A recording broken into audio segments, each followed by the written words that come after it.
Assalamualaikum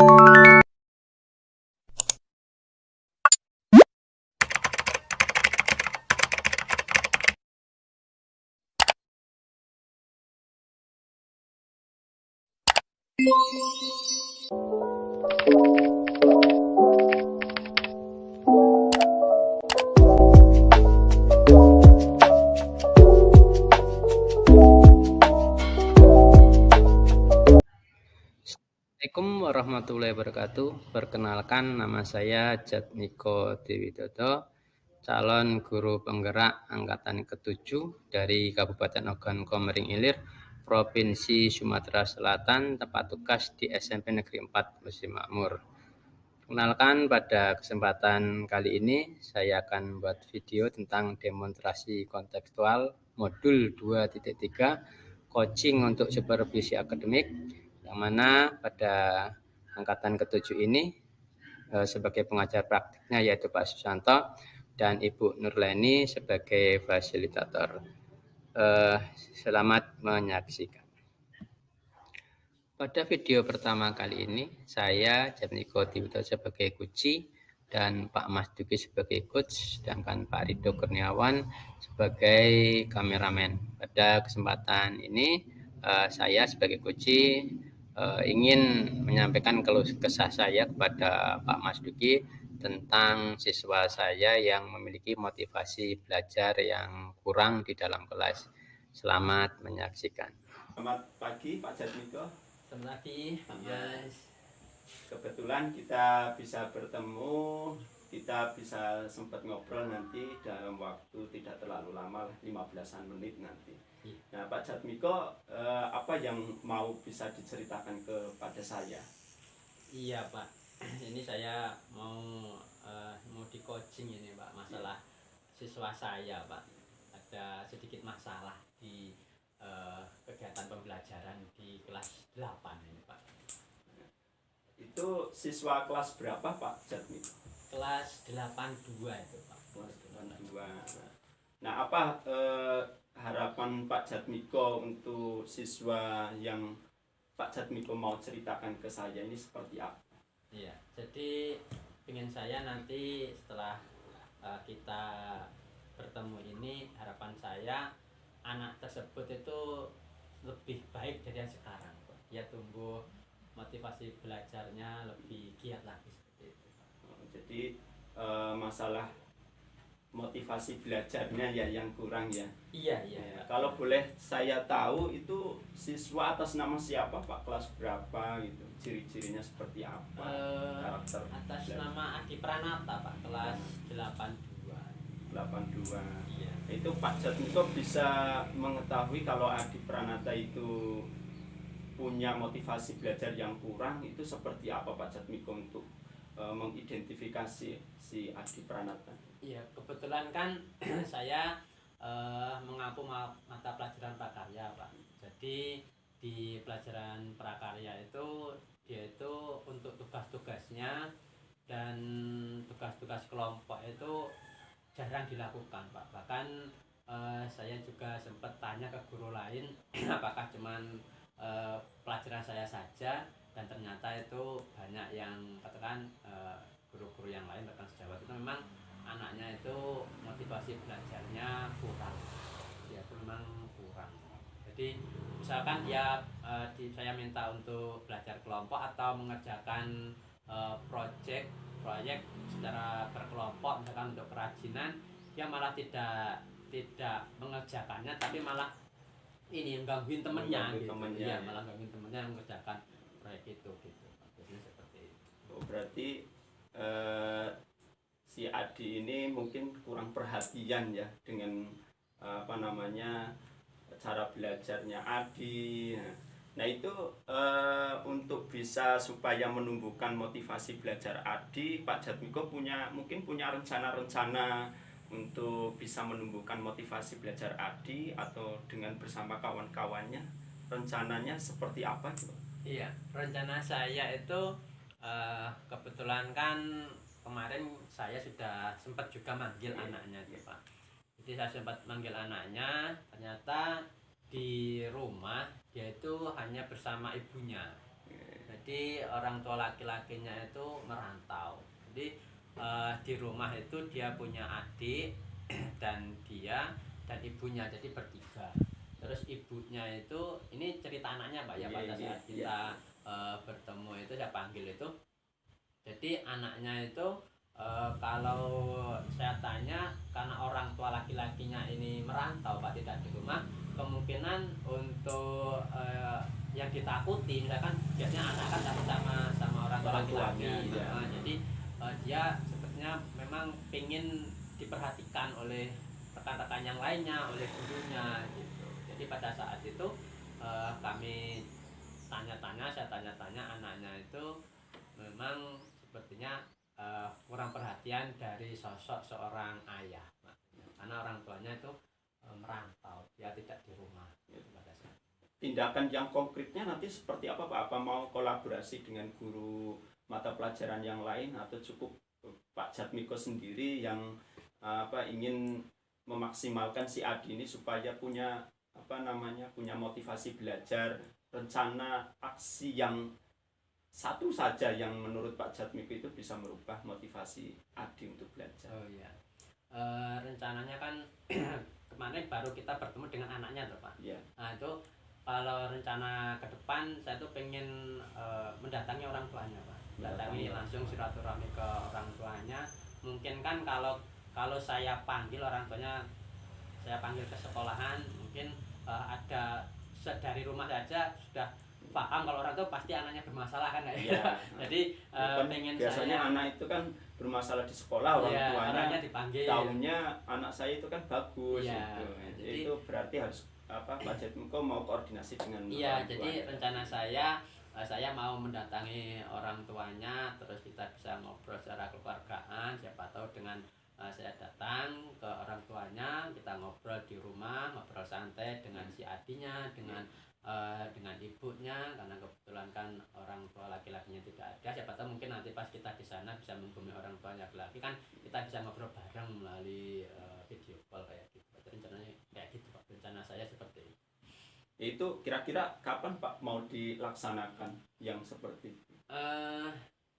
Insya Allah yang sekitar 5-7 hari lah paling lama dari sekarang ya. 7 harian lah, 1 minggu dari sekarang. Jadi biar kita cepat menyelesaikan permasalahan si Adi ini, jadi nanti saya langsung datang ke rumah orang tuanya, jadi kita bisa ngobrol dan harapan saya tetap anak itu memiliki motivasi belajar seperti yang lainnya gitu.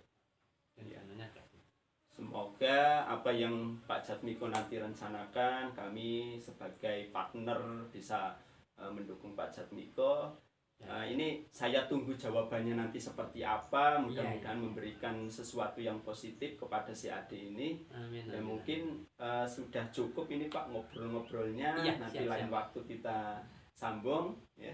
Itu saja. Terima kasih sebelumnya mengganggu waktunya ya. Kita tunggu selanjutnya. Saya yang terima kasih Pak, ini sudah di coaching. Saya insya Allah nanti akan mencoba untuk mencari solusi si Adinya ini. Setelah nanti saya minta juga nanti 1 minggu lagi setelah saya datang ke orang tuanya, kita ngobrol lagi Pak ya. Iya. Terima kasih. Sama-sama. Terima kasih Pak. Pada video kedua kali ini, saya Jatmiko Dwidodo sebagai coach, Pak Mas Duki sebagai kunci, dan Pak Rido Kurniawan sebagai kameramennya. Selamat menyaksikan. Selamat pagi Pak Mas Duki ini. Selamat pagi Pak Jatmiko. Bagaimana kabarnya ini? Ya masih seperti inilah, alhamdulillah. Yang jelas selalu bersyukur masih diberikan kesehatan. Sehat Pak ya? Alhamdulillah. Ngomong-ngomong, kemarin kita sudah janjian ini, katanya ada yang mau dibicarakan gitu, Pak Mas Duki ini ya. Masalah apa itu Pak? Ya ini sebenarnya ada sedikit unek-unek ya Pak Jatmiko ya. Iya. Harapan saya itu nanti kita ngobrol seperti ini, kita bisa sharing. Pinginnya saya itu saling berbagi pengalaman lah, karena dalam pembelajaran di sekolah terutama guru itu sekarang harus memiliki keterampilan menguasai teknologi Jadi pembelajaran itu integrasinya harus dengan tuntutan zaman, sesuai zaman sekarang, di mana teknologi itu menjadi hal yang paling penting dalam pembelajaran. Jadi tujuan spesifiknya gimana ya Pak? Tujuannya Ya, setelah kita bertemu nanti. Diharapkan nanti bersama teman-teman guru semua itu saling berbagi pengalaman, terutama dalam penerapan teknologi di dalam pembelajaran.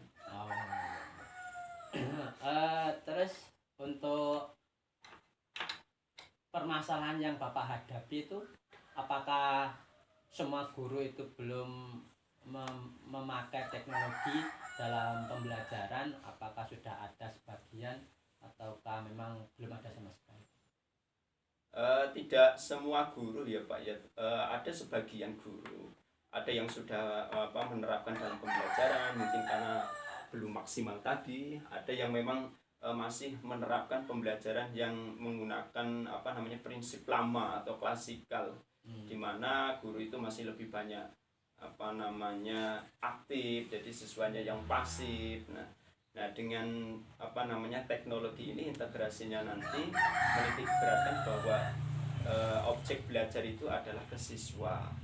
Jadi saya mengidentifikasinya bahwa ada guru yang belum sepenuhnya menggunakan teknologi dalam pembelajaran, artinya masih menggunakan pembelajaran klasikal, masih yang seperti dulu ya.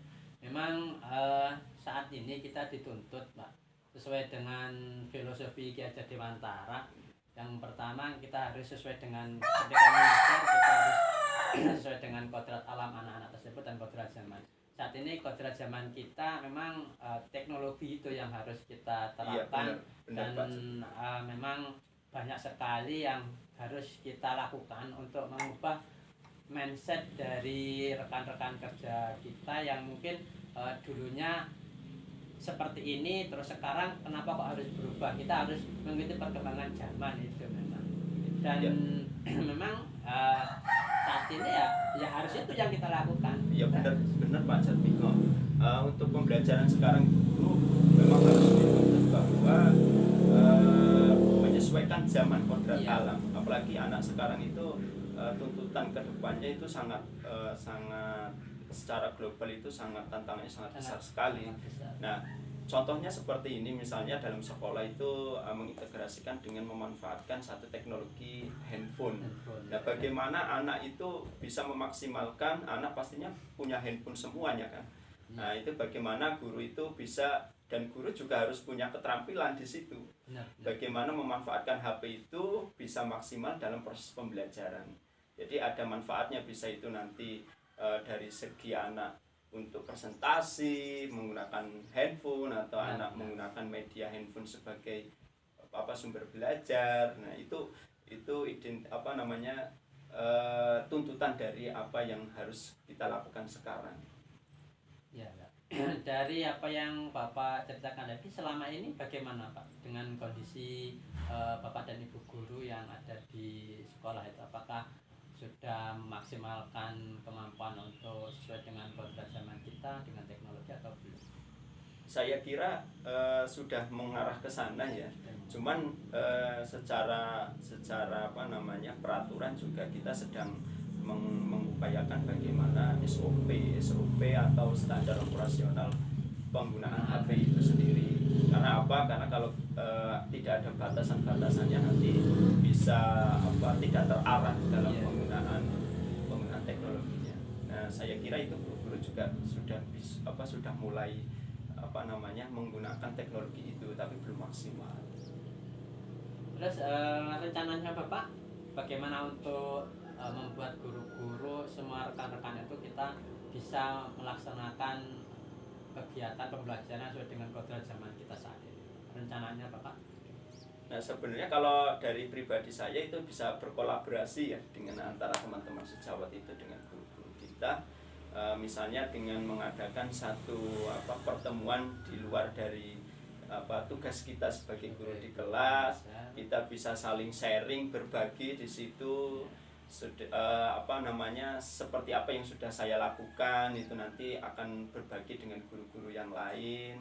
Kalau selama ini saya sudah menerapkan untuk teknologi itu seperti halnya memanfaatkan salah satu aplikasi untuk dalam pembelajaran, misalnya menggunakan handphone, integrasinya dengan pembelajaran IPA itu sebagai media belajar, terus mengintegrasikannya handphone itu sebagai alat penelitian. Itu nanti dengan guru-guru yang lain bisa saling sharing lah gitu. Berbagi praktik baik. Ya, berbagi praktik baik dengan apa yang sudah saya lakukan, artinya biar ada keseragaman bahwa teknologi itu bisa kita integrasikan ke dalam pembelajaran. Terus kapan ini Pak rencananya itu berkolaborasi dengan rekan-rekan guru yang lainnya ini? Kalau rencananya sebenarnya ya secepatnya gitu, insya Allah bisa dalam waktu 1 minggu inilah itu bisa kita juga melihat tugas dari guru-guru itu. Kalau misalkan ada waktu ya secepatnya kita dalam waktu 1 minggu. Oh iya. Jadi nanti dalam waktu 1 minggu Bapak mau berbagi praktik baik dengan guru-guru yang lainnya untuk memanfaatkan teknologi yang sekarang kita miliki ini, baik dari handphone, baik dari aplikasi, semuanya akan Bapak integrasikan, akan Bapak bagi praktik baik dengan rekan-rekan guru. Iya. Itu seperti apa? Iya. Jadi praktik baiknya ini akan saya lakukan secepatnya itu dalam artian otodidak dulu. Jadi ada guru yang memang kita bisa sharing di situ, langsung kita lakukan seperti itu. Jadi tidak harus menunggu dalam satu forum yang resmi seperti itu, karena kita juga punya tugas masing-masing. Oke, baik Pak, terima kasih. Ini kita sudah ngobrol-ngobrol. Iya, terima kasih juga. Saya akan lihat progresnya Bapak ini 1 minggu ke depan, apakah sudah bisa dilaksanakan, apakah semuanya sudah bisa tercapai atau tidak. Iya, terima kasih Pak Jatmiko, insya Allah bisa kita laksanakan. Terima kasih, sama-sama Pak. Terima kasih Pak. Pada video ketiga ini saya Jatmiko Diwidodo, calon guru penggerak sebagai observer, Pak Mas Duki sebagai kameramen, dan Pak Rido Kurniawan sebagai coachnya. Selamat menyaksikan. Selamat pagi Pak Rido. Selamat pagi Pak Jatmiko. Bagaimana kabarnya hari ini? Alhamdulillah baik, selalu dalam lindungan Allah Subhanahu Wa Taala. Alhamdulillah. Ini ngomong-ngomong, kita kan mau proses coaching ini ya. Saya sebagai observernya, nanti Pak Rido sebagai coach dalam proses coaching nanti. Kira-kira apa ini yang mau Pak Rido kembangkan sebagai coach nanti dalam proses coachingnya? Ya tentunya karena posisinya sebagai coach, saya ingin nanti apa yang kemampuan yang saya miliki, pengalaman yang saya miliki itu paling tidak bisa membantu masalah-masalah yang nanti disampaikan oleh Pak Mas Duki nantinya. Ya mudah-mudahan berbekal pengalaman dan sedikit pengetahuan yang saya miliki, nanti berdasarkan masalah-masalah yang disampaikan Pak Mas Duki kepada saya, nanti saya bisa memberikan arahan-arahan lah. Jadi nanti mencoba untuk membantu mencarikan solusi apabila memang beliaunya masih kesulitan dalam kira-kira seperti itu. Ya, mungkin itu saja. Nanti kita lanjut ke proses coachingnya. Jadi nanti setelah proses coaching nanti saya akan observasi Bapak lagi, kira-kira apakah tujuan-tujuan tersebut sudah tercapai atau belum. Oh, siap. Terima kasih Pak. Nanti setelah ini kita langsung proses coaching. Ya, sampai ketemu lagi. Terima kasih. Selamat pagi Pak Mas Duki. Ya, selamat pagi Pak Rido. Ya. Gimana ini? Ada apa ini pagi-pagi? Iya ini Pak Rido. Saya ini bingung Pak Rido, ini selama berapa waktu yang lalu kan kita sempat ada pandemi. Ya. Nah, berkaitan dengan profesi saya sebagai pendidik, mengajar di sekolahan. Nah, itu Pak Rido. Agak bingung ini gimana. Tentang apa itu lebih konkretnya?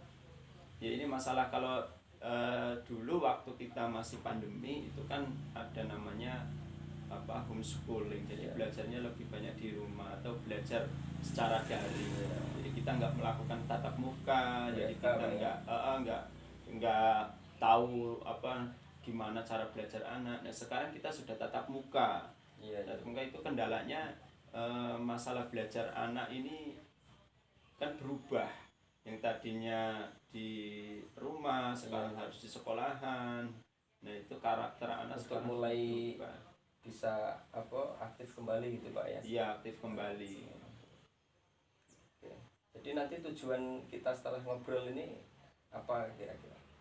Ya, kepinginnya saya itu apa namanya, itu ada apa namanya, bagaimana sih cara mengembalikan kembali apa namanya sikap belajar anak itu yang tadinya di rumah sekarang di sekolah, itu seperti apa itu sikapnya. Itu kan harus standby di sekolahan. Jadi menurut yang Pak Mas Duki amati itu anak-anak sepra pandemi dengan apa selama pandemi dan setelah pandemi ini proses belajarnya berbeda gitu Pak ya. Ya kalau untuk segi proses belajar itu sangat berbeda sekali Pak Rido. Waktu pandemi itu kan kita belajarnya lewat daring. Nah di sini apa namanya motivasi anak itu kita nggak tahu seberapa besar motivasi anak dalam belajar itu, kita nggak ngerti. Nah setelah kita tatap muka seperti ini, motivasi anak itu rendah sekali untuk belajar karena kebiasaan sebelumnya harus menggunakan HP gitu, harus menggunakan teknologi. Nah sekarang setelah dilakukan tatap muka, belajar aktif di sekolahan, anak itu motivasinya rendah karena apa ya, untuk mengembalikan apa namanya sikap belajar anak seperti dulu itu sekarang susah. Jadi bagaimana Pak Mas Duki melihat siswa kita sekarang antara sebelum pandemi, kemudian selama pandemi dan setelah pandemi? Tentu seperti yang Pak Mas Duki tadi sampaikan bahwa anak-anak itu mengalami banyak perubahan gitu. Nah, yang seperti apa gitu? Dalam belajar ya, dalam hal belajar. Kalau sebelum pandemi itu ya kita biasa melakukan tatap muka. Nah, tatap muka di situ kita bisa apa namanya memberikan pembelajaran secara langsung. Jadi kita bisa tahu anak-anak itu apa namanya keinginan belajarnya itu bisa terlihat secara langsung. Terus kita juga bisa memberikan materi sesuai dengan cara belajar anak. Nah, pada saat pandemi ini kita para guru juga harus lebih kreatif itu, berpikir ulang kembali gimana caranya memberikan pembelajaran yang sifatnya itu apa tidak bertemu secara langsung. Apalagi dengan keterbatasan kami yang harus apa namanya memadukan dengan adanya teknologi. Kami juga waktu itu juga belum pernah terkejut Pak ya. Iya, terkejut, belum pernah sama sekali yang namanya pembelajaran jarak jauh. Seperti apa itu, apalagi sekarang sudah mulai aktif kembali dengan adanya dampak dari COVID itu tadi, dampak pembelajaran jarak jauh. Nah, untuk mengembalikan apa gimana cara anak itu belajar di dalam kelas itu sangat sulit sekali bagi kami. Tentu setelah apa namanya pasca pandemi ini kan, apalagi selama pandemi itu anak sudah terbiasa menggunakan teknologi Pak ya. Iya. Kalau misal kok sekarang mau kembali ke dulu lagi, itu tuh menyesuaikan dengan zaman sekarang juga, bahwa karena setelah pandemi ini kan kita memang dituntut setelah itu untuk lebih aktif menggunakan teknologi untuk menyesuaikan apa namanya dengan kondisi tuntutan zaman sekarang. Jadi rencana yang kira-kira ada rencana apa Pak Mas Duki untuk kedepannya kalau misal dengan masalah-masalah yang terjadi sekarang antara sebelum pandemi, selama pandemi dan setelah pandemi. Setelah pandemi ini ya sebenarnya kami punya dua rencana. Satu rencana untuk kami sendiri sebagai guru dan satu rencana untuk ke anak didik kita. Nah, kami sebagai guru yang memang harus menyadari bahwa memang itu tuntutan zaman sekarang harus menggunakan teknologi.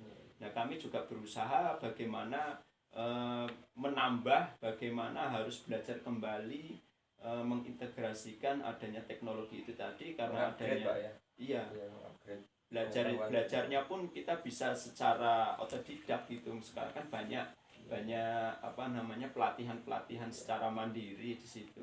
Itu tuntutan bagi kami secara tidak langsung, kami juga harus meningkatkan keterampilan kami sebagai seorang pendidik. Apalagi sekarang ada model PMM itu, Pak, ya. Ya, PMM.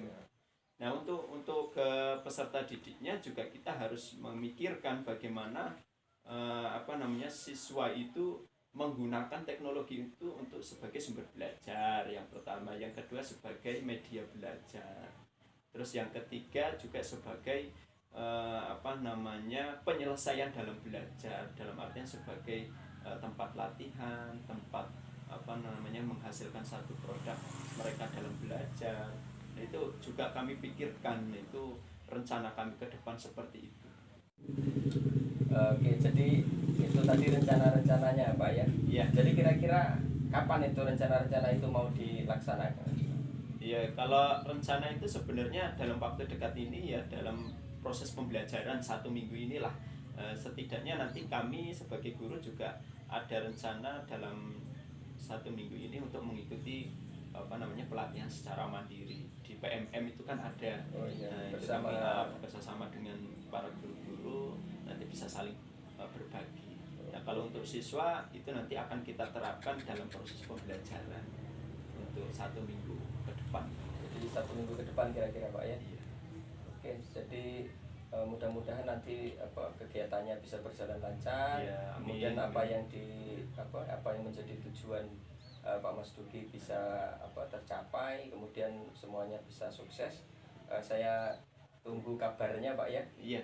Setelah nanti sudah kegiatan dengan para guru atau para siswa selesai, nanti kita bisa bincang-bincang lagi. Iya, terima kasih Pak Rido. Insya Allah akan kami laksanakan sebaik-baiknya. Kita bisa saling sharing lagi dan berbagi. Ya, mudah-mudahan ini nanti kedepannya bisa membuat para guru dan siswa kita menjadi lebih baik. Ya. Sampai ketemu lagi. Iya, terima kasih. Selamat pagi Pak Rido. Selamat pagi Pak Jatmiko. Sampai ketemu kembali. Iya, kita ketemu kembali. Bagaimana kabarnya hari ini? Alhamdulillah masih tetap seperti kemarin, sehat. Alhamdulillah. Kita kan sudah melaksanakan proses kucing. Ya. Tadi Pak Rido sudah melaksanakan proses kucing dengan Pak Mas Duki, ya. Ya. Bagaimana kira-kira perasaannya saat ini? Ya, perasaannya ya cukup senang dipercaya oleh Pak Mas Duki untuk menjadi coachnya, untuk rekan sharingnya, ya kayak seperti itu. Ada beberapa hal yang perlu saya tanyakan ini selaku observer saya. Ya. Yang pertama, apa yang ingin dicapai oleh Kuci, oleh Pak Mas? Jadi Pak Mas Duki itu pengen agar supaya semangat belajar siswa itu setelah pandemi ini bisa kembali lagi seperti sebelum pandemi. Tapi dengan tetap mengikuti perkembangan zaman yaitu menggunakan teknologi internet ini, Pak. Ya. Selanjutnya, apa yang menjadi kendala Kuci dalam mencapai tujuannya? Kendala beliau. Kendalanya yaitu tadi kendala Pak Mas Duki itu semangat belajar siswa setelah adanya pandemi itu sangat menurun sekali menurut beliau. Gitu. Jadi makanya beliau ingin untuk mengembalikan semangatnya agar seperti sebelum pandemi.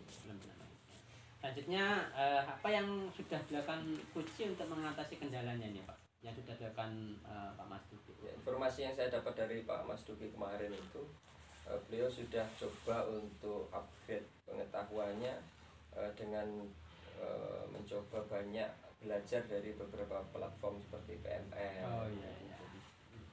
Beliaunya sudah ini ya, sudah melakukan untuk mengatasi permasalahan yang ada, beliau sudah mengupgrade dirinya sendiri ya. Iya. Sudah mencoba untuk mengembangkan potensi yang ada dalam diri Pak Mas Duki sendiri. Iya, betul. Ya.